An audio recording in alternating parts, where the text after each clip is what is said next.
Chapter 3. Effect of Thought on Health and the Body. The body is the servant of the mind.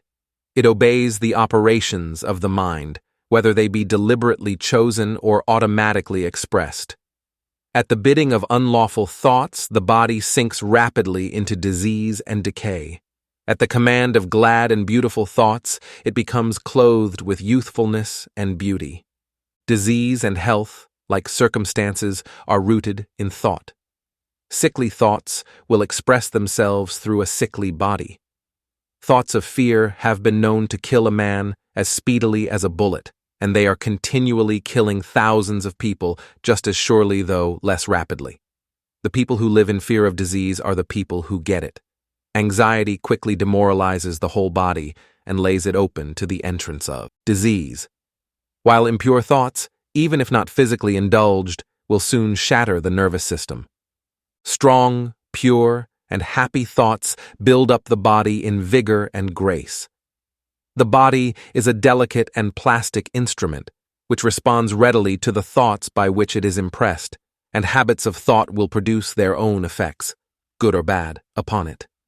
Men will continue to have impure and poisoned blood so long as they propagate unclean thoughts.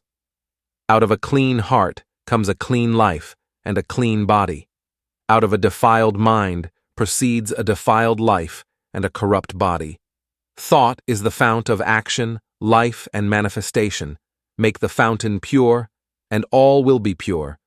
Change of diet will not help a man who will not change his thoughts.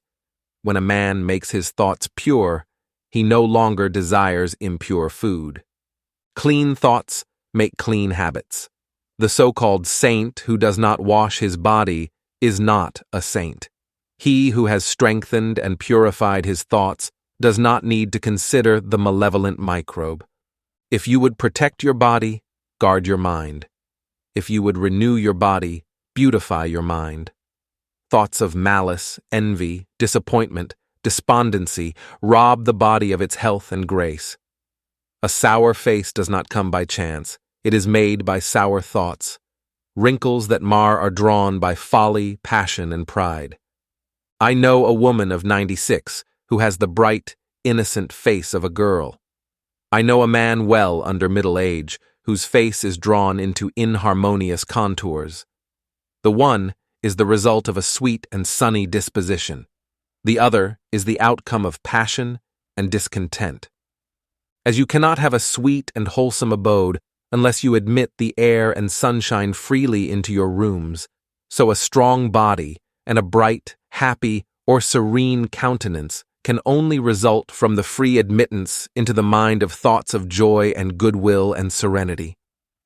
On the faces of the aged there are wrinkles made by sympathy, others by strong and pure thought, and others are carved by passion. Who cannot distinguish them? With those who have lived righteously, age is calm, peaceful, and softly mellowed, like the setting sun. I have recently seen a philosopher on his deathbed. He was not old except in years.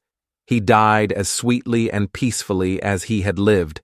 There is no physician like cheerful thought for dissipating the ills of the body. There is no comforter to compare with good will for dispersing the shadows of grief and sorrow. To live continually in thoughts of ill will, cynicism, suspicion, and envy is to be confined in a self-made prison hole.